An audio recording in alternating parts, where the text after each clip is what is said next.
ছাত্ৰ ছাত্ৰীসকল মই সত্যবোধ গগৈয়ে ইডুকেয়াৰ ডিজিটেল ক্লাছৰ জৰিয়তে তোমালোকৰ দ্বাদশ শ্ৰেণীৰ ৰাসায়ন বিজ্ঞানৰ পাঠ্যক্ৰম আগবঢ়াই নিছো। আমি আগৰ পাঠসমূহত পদাৰ্থৰ কঠিন অৱস্থাৰ বিষয়ে আলোচনা কৰি আহিছো। আজি মই উক্ত পাঠৰ সপ্তম খণ্ডটিলৈ তোমালোকক স্বাগতম জনাইছো। আজি আমি আলোচনা কৰিম নিৰন্ধ্ৰ সংকুলিত গঠনৰ সংকলন দক্ষতাৰ বিষয়ে। আগৰ পাঠসমূহত আমি ক্ৰিষ্টেলীয় কঠিন পদাৰ্থত কণিকাসমূহ কেনেদৰে পৰস্পৰক সংস্পৰ্শ কৰি নিৰন্ধ্ৰ সংকুলিত সজ্জা গঠন কৰে তাৰ বিষয়ে বিশদভাৱে আলোচনা কৰিছো। সেই আলোচনাতে আমি গম পাইছিলো যে এনে সজ্জাত ৰন্ধ্ৰ বা কণিকাসমূহে অধিকাৰ কৰিব নোৱাৰা খালী ঠাই থাকে। অৰ্থাৎ ক্ৰিষ্টেলীয় কঠিন পদাৰ্থৰ একক কোষৰ সম্পূৰ্ণ আয়তন কণিকাসমূহে অধিকাৰ কৰিব নোৱাৰে। এইভাবে আমি ক্ৰিষ্টেল লেটিছৰ সংকলন দক্ষতা নিৰ্ণয় কৰি কিমান শতাংশ আয়তন কণিকাসমূহে অধিকাৰ কৰি থাকে তাক জানিব পাৰো। মৰমৰ ছাত্ৰ ছাত্ৰীসকল, সংকলন দক্ষতাৰ সংজ্ঞা হৈছে এটা নিৰ্দিষ্ট নিৰন্ধ্ৰ সংকুলিত গঠনৰ লেটিছ এটাৰ মুঠ আয়তনৰ কিমান শতাংশ আয়তন সংকুলিত গঠনত থকা কণিকাসমূহে অধিকাৰ কৰি থাকে তাকেই সেই নিৰন্ধ্ৰ সংকুলনটোৰ সংকলন দক্ষতা বোলা হয়। গণিতীয় ধাৰণা সংকলন দক্ষতা সমান একক কোষত থকা কণিকাৰ মুঠ আয়তন হৰণ একক কোষৰ আয়তন পূৰণ 100। তাৰমানে আমি কণিকাসমূহে অধিকাৰ কৰা আয়তনৰ শতকৰা পৰিমাণ আমি নিৰ্ণয় কৰিলে সেই পৰিমাণটোকে সেই লেটিছটোৰ কি বুলি কোৱা হ'ব? সংকলন দক্ষতা বুলি কোৱা হ'ব। সাধাৰণ জ্যামিতি ধাৰণা প্ৰয়োগ কৰি আমি সকলো লেটিছৰে কি নিৰ্ণয় কৰিব পাৰো? সংকলন দক্ষতা আমি গণনা কৰিব পাৰো বা নিৰ্ণয় কৰিব পাৰো। আৰু আমাৰ এই আলোচনাত আমি তলৰ ত্ৰিমাত্ৰিক লেটিছসমূহৰ সংকলন দক্ষতা আমি কি কৰিম? গণনা কৰিম। সৰল ঘনকীয় নিৰন্ধ্ৰ সংকলনৰ লেটিছ, ঘনকীয় নিৰন্ধ্ৰ সংকলনৰ লেটিছ CCP বা FCC, এটা মই পাছত ব্যাখ্যা কৰিম। খৰবজীয় নিৰন্ধ্ৰ সংকলনৰ লেটিছ HCP বা হেক্সাগনেল ইউনিট চেলৰ লেটিছ আৰু দেহকেন্দ্ৰিক একক কোষৰ লেটিছ BCC। গতিকে এই নিৰন্ধ্ৰ সংকলনৰ লেটিছ কেইটাৰ সংকলন দক্ষতাৰ মান আমি কি কৰিম? এই আলোচনাটোত আমি কি কৰিম? নিৰ্ণয় কৰিম। প্ৰথমতে আমি ঘনকীয় নিৰন্ধ্ৰ সংকলনৰ লেটিছৰ সংকলন দক্ষতা আমি কি কৰোঁ? নিৰ্ণয় কৰোঁ। আৰু তোমালোকক মই আগতেই এই বিষয়ে কৈ আহিছোঁ যে সৰল ঘনকীয় নিৰন্ধ্ৰ সংকলনৰ লেটিছসমূহ কেনেধৰণে সৃষ্টি হয় আমি এই চিত্ৰটোত আকৌ এবাৰ তোমালোকক মই দেখুৱাইছোঁ। ইয়াত যদি তোমালোকে দেখিবা যে কি এইটো এ ধৰণৰ সজ্জা আৰু আমাৰ ইয়াতে দ্বিমাত্ৰিক বগাকাৰ নিৰন্ধ্ৰ সংকুলিত সজ্জাসমূহক যদি আমি এটা স্তৰৰ ওপৰত যদি অন্য এটা স্তৰ প্ৰতিষ্ঠা কৰি যাওঁ তেতিয়াহ'লে আমাৰ সৰল ঘনকীয় নিৰন্ধ্ৰ সংকুলনটো কি হয়? সৃষ্টি হয়। গতিকে এনে নিৰন্ধ্ৰ সংকুলনৰ একক কোষটো মই ইয়াত তোমালোকক দেখুৱাইছোঁ আৰু তোমালোকে ইয়াত দেখিছাই যে ইয়াৰ একক কোষটোত কি থাকিব? প্ৰতিটো চুকত একোটাকৈ লেটিছ বিন্দু থাকিব। এই প্ৰতিটো চুকতে কি থাকিব? একোটাকৈ লেটিছ বিন্দু থাকিব। আৰু এই বিন্দুসমূহত অৱস্থিত কণিকাসমূহ চিত্ৰত দেখুৱাৰ দৰে পৰস্পৰৰ কিহত থাকিব? সংস্পৰ্শত থাকিব। আৰু আমি জানো যে এটা একক কোষে এই কণিকাটোৰ কিমান অংশ লাভ কৰে? আমি আগতে আলোচনা কৰিছিলোঁ 1/8 পাৰ্ট লাভ কৰে। গতিকে এই গোটেই একক কোষটোত থকা মুঠ কণিকাৰ সংখ্যা কিমান হ'ব? 8 × 1/8 = 1। এই কথাটো আমাৰ পাছত আহিব। এতিয়া যদি আমি একক কোষটোৰ দাঁতি দৈৰ্ঘ্য A বুলি কওঁ, একক কোষটোৰ দাঁতি দৈৰ্ঘ্য যদি আমি কি বুলি কওঁ? A বুলি কওঁ, আৰু একক কোষটোৰ কণিকা ব্যাসাৰ্ধ যদি আমি কি বুলি কওঁ? R বুলি কওঁ। অৰ্থাৎ একক কোষটোৰ দাঁতি দৈৰ্ঘ্য যদি কি হয়? A হয় আৰু একক কোষটোৰ কণিকাৰ ব্যাসাৰ্ধ যদি তোমাৰ কি হয়? R হয়, তেতিয়াহ'লে চিত্ৰৰ পৰা আমি দেখা পাম যে কি A = twice R, হয়নে? ইয়াৰ পৰা ইয়ালৈ R, ইয়াৰ পৰা ইয়ালৈ R, গতিকে A = কিমান হ'ব? twice R হ'ব। গতিকে ইয়াৰ পৰা আমি ক'ব পাৰিম যে ইয়াৰ পৰা আমি কি উলিয়াব পাৰিম? একক কোষটোৰ আয়তন আমি কি কৰিব পাৰিম? নিৰ্ণয় কৰিব পাৰিম। আমি জানো এইটো ঘনকীয় একক কোষ, গতিকে একক কোষটোৰ আয়তন V1 = তোমাৰ কি হ'ব? A³ আৰু A ৰ মান কিমান? twice R, গতিকে twice R³ = 8R³। গতিকে কণিকাৰ ব্যাসাৰ্ধৰ সাপেক্ষে একক কোষটোৰ আয়তন কিমান হ'ব? 8R³। আকৌ সৰল ঘনকীয় একক কোষত থকা কণিকাৰ সংখ্যা কেইটা? এটা। আৰু এই কণিকাসমূহক আমি গোলক হিচাপে ধৰিছোঁ, গতিকে সেই কণিকাটোৰ আয়তন কিমান হ'ব? যিহেতু গোলকৰ আয়তন 4/3 πr³, গতিকে যেহেতু আৰু সেই একক কোষটোত কণিকা আছে এটা গতিকে একক কোষটোত থকা মুঠ কণিকাৰ আয়তন v2 কিমান হ'ব 4/3 পাই r কিউব এতিয়া আমি জানো সংকলন দক্ষতা একক কোষত থকা কণিকাৰ মুঠ আয়তন একক কোষৰ আয়তন আৰু 100 গতিকেলৈ আমি যদি এই মানসমূহ এতিয়া গণনা কৰা মানসমূহ যদি আমি ইয়াত বহুৱাই দিওঁ 4/3 পাই r কিউব ডিভাইডেড বাই 8r কিউব তেতিয়াহ'লে আমি যদি গণনা কৰিলে আমাৰ সংকলন দক্ষতাৰ মানটো কিমান ওলাই 52.36% ওলাই ইয়াৰ অৰ্থটো হৈছে যে কি হৰল ঘনকীয় নিৰন্তৰ সংকলন লেটিছৰ 52.36% আয়তন তোমাৰ কোনে অধিকাৰ কৰি থাকে কণিকা সময় অধিকাৰ কৰি থাকে আৰু বাকি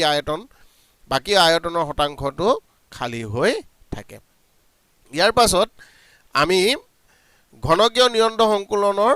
লেটিছৰ সংকলন দক্ষতা আমি কি কৰিবলৈ যত্ন কৰিম গণনা কৰিবলৈ যত্ন কৰিম আৰু এই গণনাটো তোমালোকে জানে এটো কেনেকুৱা হ'ব ABC ধৰণৰ লেটিছ গতিকে তোমাৰ ABC ধৰণৰ লেটিছ হ'ব এটো আৰু ইয়াতে তোমাৰ কি হ'ব এটৰ যেটো একক কোষ হ'ব হে একক কোষটো সাধাৰণতে কাৰ নিচিনা হয় পৃষ্ঠকেন্দ্ৰিক একক কোষৰ নিচিনা হয় গতিকে আমি এটো CCP বা FCC বুলিও ক'ব পাৰো গতিকে এই ক্ষেত্ৰত আমি যদি গণনা কৰিব লগা হয় তেতিয়ালে আমাৰ এই ধাৰণাসমূহ আমি চাব পাৰো যে CCP বা ঘনকীয় নিৰন্তৰ সংকলনৰ একক কোষ হৈছে পৃষ্ঠকেন্দ্ৰিক ঘনকীয় বা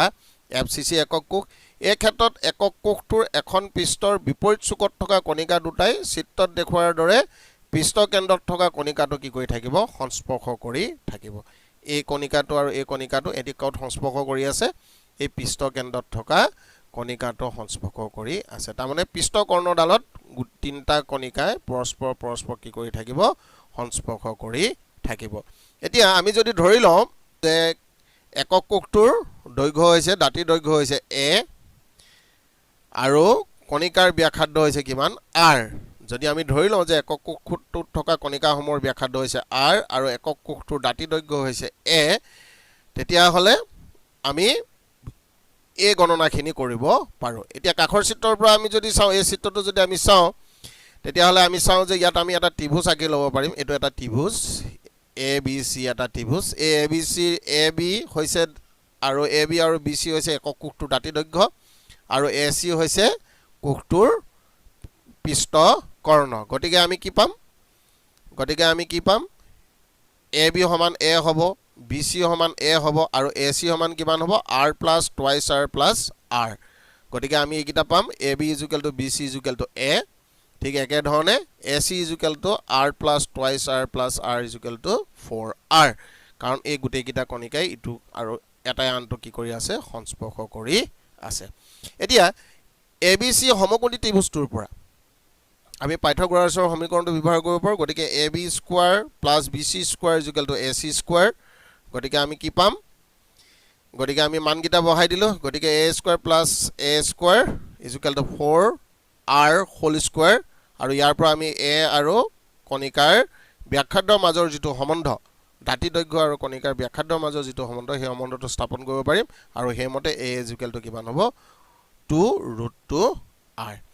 এতিয়া a মানটো পোৱাৰ লগে লগে আমি এই একক কোষটোৰ আয়তন আমি গণনা কৰিব পাৰিম একক কোষটোৰ আয়তন কিমান হ'ব a cube 2√2r whole cube 16√2r cube ঠিক একে ধৰণে যেহেতু এটো পৃষ্ঠকেন্দ্ৰিক একক কোষ গতিকে পৃষ্ঠকেন্দ্ৰিক ঘনকীয় একক কোষত থকা মুঠ কণিকাৰ সংখ্যা 4 এটো আমি আগতে গণনা কৰি উলিয়াইছো গতিকে ইয়াত আমি কি পাম z ৰ মানটো বা এই একক কোষটোত থকা কণিকাৰ সংখ্যা হ'ব 4 গতিকে এই একক কোষত থকা কণিকাসমূহৰ মুঠ আয়তন কিমান হ'ব এটা কণিকাৰ আয়তন 4/3 পাই r কিউব যেহেতু আমি কণিকাসমূহক গোলক হিচাপে ধৰি লৈছো আৰু চাৰিটা কণিকা আছে গতিকে 4 * 4/3 পাই r কিউব গতিকে আমি কি পাম 16/3 পাই r কিউব এতিয়া আমি কণিকাৰ মুঠ আয়তন পালো একক কোষটোৰ আয়তন পালো গতিকে সংকলন দক্ষতা আমি কি কৰিব পাৰো এই ধৰণে আমি গণনা কৰিব পাৰো সংকলন দক্ষতাত যদি আমি এই মানসমূহ বহুৱাই দিও আৰু যদি গণনা কৰো তেতিয়ালে আমাৰ মানটো কিমান ওলাই 74.01% ওলাই অৰ্থাৎ CCP লেটিছত বা ঘনকীয় নিৰন্তৰ সংকলন লেটিছত কিমান শতাংশ আয়তন কণিকাসমূহে অধিকাৰ কৰি থাকে 74% আয়তন কণিকাসমূহে কি কৰি থাকে অধিকাৰ কৰি থাকে গতিকে আমি দেখিছো যে হৰল ঘনকীয় লেটিছতকৈ ঘনকীয় নিৰন্তৰ সংকলন লেটিছৰ সংকলন দক্ষতা যথেষ্ট বেছি। ইয়াৰ পাছত আমি যিটো নিৰন্তৰ সংকলনৰ সংকলন দক্ষতা গণনা কৰিবলৈ বিচাৰিম সেইটো হৈছে খৰভুজীয় নিৰন্তৰ সংকলন লেটিছৰ বাবে। এই কথাটো আলোচনা কৰাৰ আগতে মই তোমালোকক এটা কথা কৈ ল'ব লাগিব যে এই বস্তুটো আমাৰ পাঠ্যক্ৰমৰ ভিতৰত নাই, কিন্তু তথাপিও ইয়াৰ পৰা বিভিন্ন তোমাৰ কম্পিটিটিভ এক্সামিনেশ্যনত ইয়াৰ পৰা প্ৰশ্ন হয়। প্ৰশ্ন হোৱাৰ বাবে মই এইটো তোমালোকক বিশেষভাৱে একেলগে তোমালোকক কি কৰি দিছোঁ, আলোচনা কৰি দিছোঁ। সাধাৰণতে তোমালোকৰ কিতাপত লিখা আছে যে HCP আৰু CCPৰ সংকলন দক্ষতা একেই। গতিকে আমি গণনা কৰি চাওঁ যে আমি সংকলন দক্ষতাটো একে পাওঁনে নেপাওঁ। যে কি নহওক খৰভুজীয় নিৰন্তৰ সংকলনৰ লেটিছৰ একক কোষৰ গঠন কেনেকুৱা ধৰণৰ হ'ব, এনেকুৱা ধৰণৰ হ'ব। এইটো আমাৰ লেয়াৰকেইটা আমি জানোৱেই A গতিকে বা A B ধৰণৰ লেয়াৰ সৃষ্টি হৈ পেলাই তোমাৰ লেটিছটো গঠন হ'ব। আৰু ইয়াক যদি আমি চাওঁ তেতিয়া এটা খৰভুজৰ একক কোষটোৰ গঠন কেনেকুৱা হ'ব, এনেকুৱা ধৰণৰ হ'ব। ইয়াক আমি যদি কিউবিক গঠনলৈ নিওঁ তেতিয়াহ'লে একক কোষটোৰ গঠন কেনেকুৱা হয়, এনেকুৱা ধৰণৰ হয়। এতিয়া ইয়াৰে A দৈৰ্ঘ্যটো আৰু A দৈৰ্ঘ্যটো তাৰমানে A আৰু B দৈৰ্ঘ্য সমান, গতিকে এইটো আমি A বুলি ক'ব পাৰোঁ। কিন্তু এই দৈৰ্ঘ্যটো কি নহয়, সমান নহয়, গতিকে এইটোক আমি কি বুলি ক'ব পাৰোঁ, C বুলি ক'ব পাৰোঁ। বাৰু যে কি নহওক আমি প্ৰথম আমি খৰভুজীয় নিৰন্তৰ সংকলন লেটিছৰ একক কোষত থকা কণিকাৰ সংখ্যাটো প্ৰথমে আমি গণনা কৰি লওঁ, কাৰণ এইটো আমি আগতে গণনা কৰা নাই।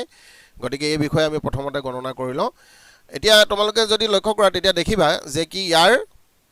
একক কোষৰ চুকত মুঠতে 12টা লেটিছ বিন্দু থাকে আৰু এই স্থানত থকা কণিকাসমূহ অন্য 6টা একক কোষৰ মাজত বিভক্ত হৈ থাকে। কথাটো অলপমান ভালদৰে বুজি লোৱা যে ইয়াত চোৱা, ইয়াত আমি কেইটা কৰ্ণাৰ পাইছোঁ,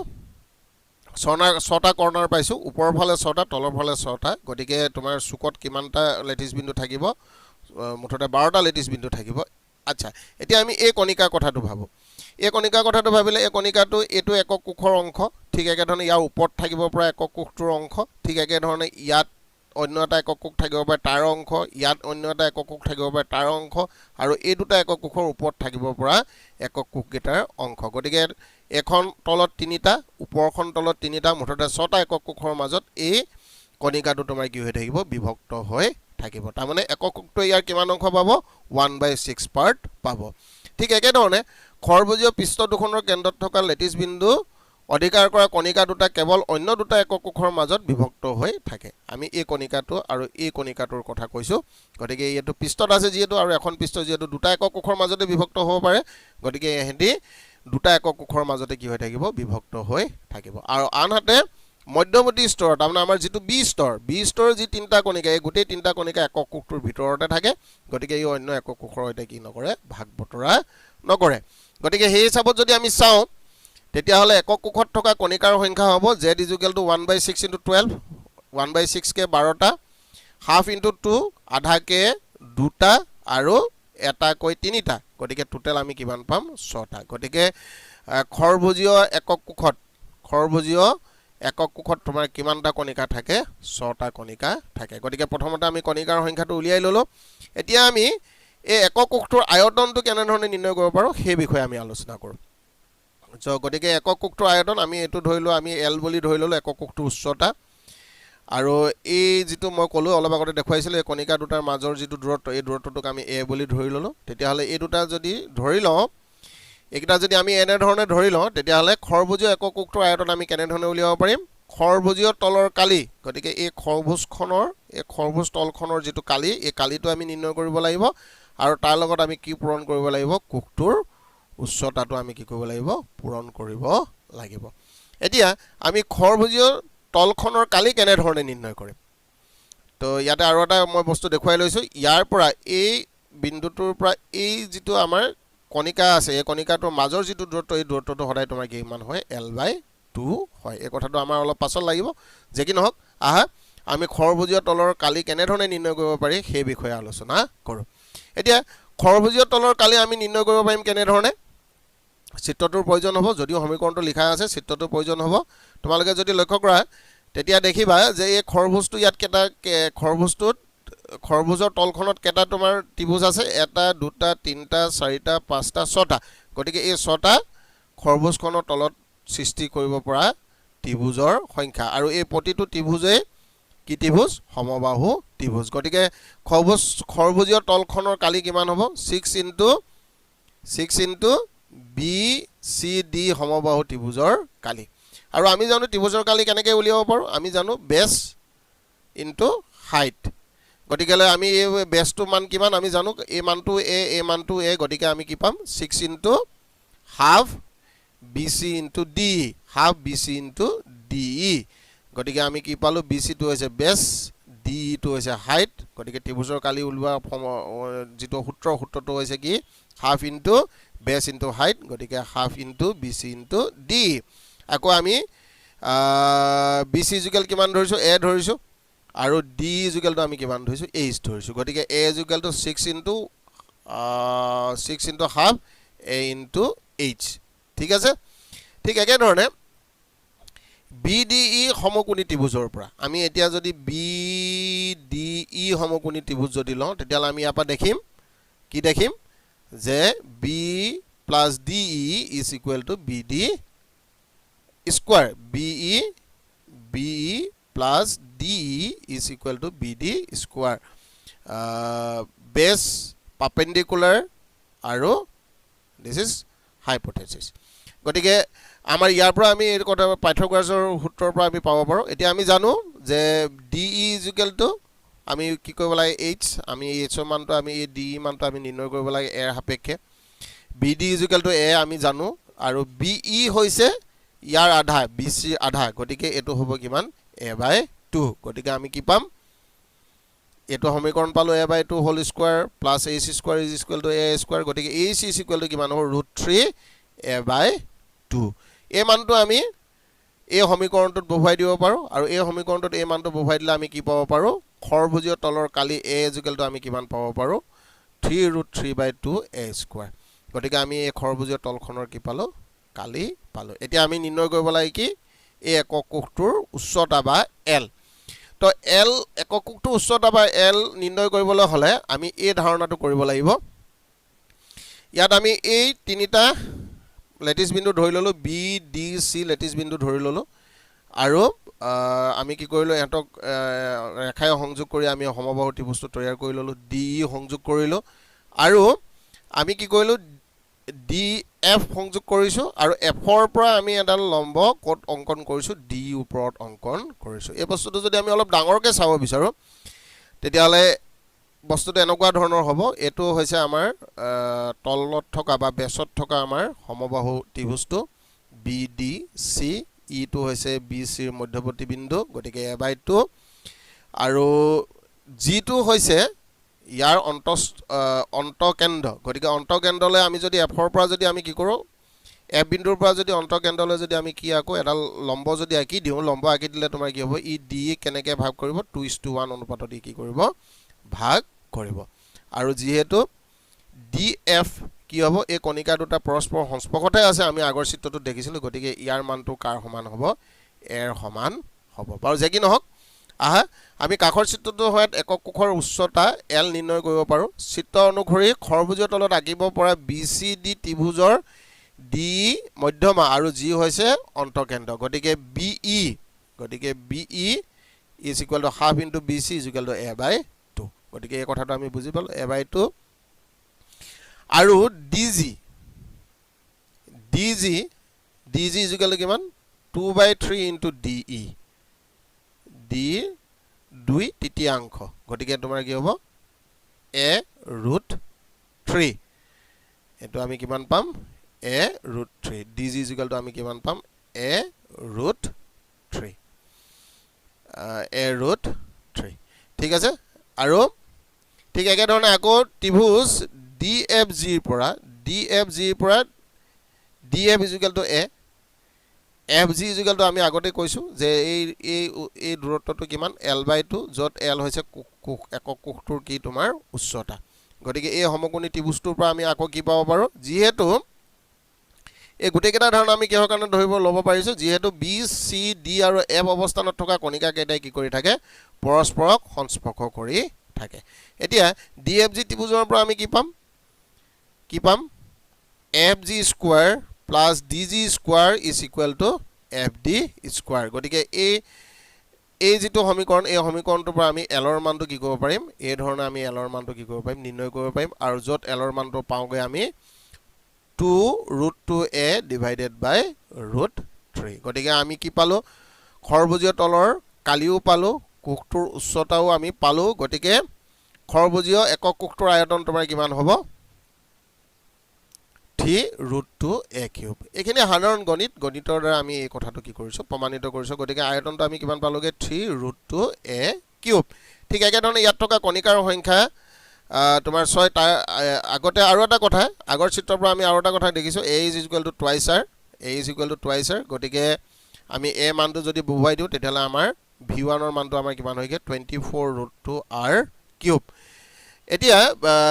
কণিকাৰ সংখ্যা মুঠতে হৈছে কিমান 6 আৰু এটা কণিকাৰ যেহেতু গোলক হিচাপে ধৰিছো গতিকে এটা কণিকাৰ আয়তন 4/3 pi r³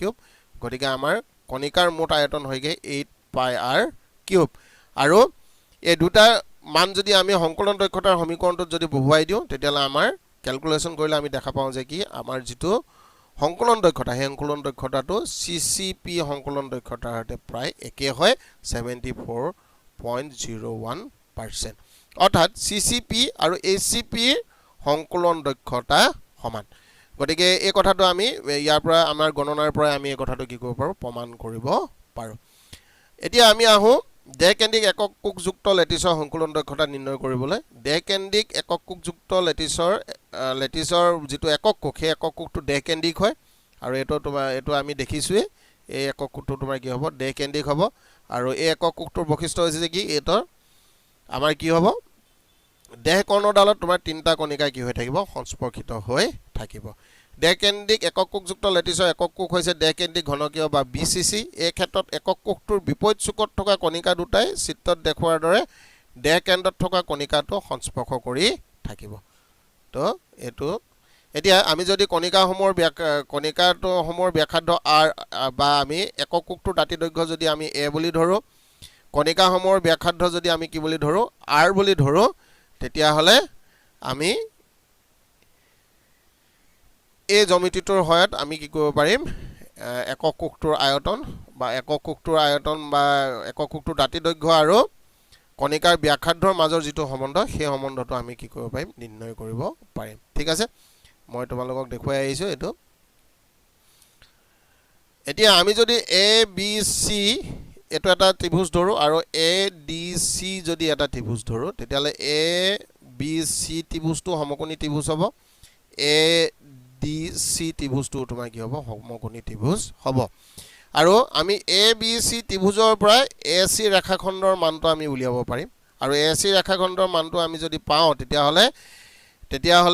দাঁতি দৈৰ্ঘ্য আৰু কণিকাৰ ব্যাসাৰ্ধৰ মাজৰ যেটো সম্বন্ধ সেই সম্বন্ধটো আমি স্থাপন কৰিব পাৰিম যিহেতু AD দেহ কৰ্ণত তোমাৰ কি হৈ থাকে কণিকা তিনটা কণিকায়ে পৰস্পৰক তোমাৰ কি কৰি থাকে সংস্পৰ্শিত কৰি থাকে গতিকে এই চিত্ৰৰ সহায়ত আমি দাঁতি দৈৰ্ঘ্য আৰু কণিকাৰ ব্যাসাৰ্ধৰ মাজৰ সম্বন্ধ নিৰ্ণয় কৰিব পাৰো এটা চিত্ৰ অনুসৰি ABBC হৈছে একক কোষটোৰ দাঁতি গতিকে দাঁতি দৈৰ্ঘ্য a AB = BC = a এটাকে কি হ'ব AC মানটো আমি উলিয়াব পাৰিম AC = তোমাৰ কিমান হ'ব twice √2a এটো √2a গতিকে AC মানটো হ'ব √2a আকৌ আমি ADC ত্ৰিভুজৰ পৰা DC আকৌ এটা দাঁতি গতিকে দাঁতি দৈৰ্ঘ্য a AD = মই কৈছো তিনটা কণিকা সংস্পৰ্শিত হৈ আছে গতিকে এটা r এটা সম্পূৰ্ণ আৰু ইটো r গতিকে কিমান হ'ব AD = 4r গতিকে আমি কি পাব পাৰিম AC² + DC² = AD² গতিকে ইয়াৰ পৰা আমি দাঁতি দৈৰ্ঘ্য a আৰু কণিকাৰ ব্যাসাৰ্ধ r ৰ মাজৰ সম্বন্ধটো স্থাপন কৰিব পাৰিম আৰু এই সম্বন্ধটো হৈছে a = 4r√3 আৰু ইয়াৰ পৰা আমি কি উলিয়াব পাৰিম একক কোষটোৰ আয়তন আমি উলিয়াব পাৰিম a³ = 4r√3 হোল কিউব গতিকে আমি লাষ্ট কি পামগে 64/3√3r³ ঠিক একে ধৰণে ডেকেন্দ্ৰ একক কোষত থকা কণিকাৰ সংখ্যাটো হৈছে 2 গতিকে আমাৰ মুঠ কণিকাৰ আয়তন হ'ব কিমান 2 * 4/3 pi r³ আৰু এই দুটা মান যদি আমি কি সমীকৰণৰ সংকলন দক্ষতাৰ সমীকৰণত যদি আমি স্থাপন কৰি দিও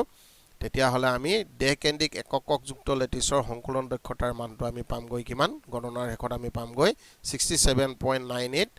বা 68%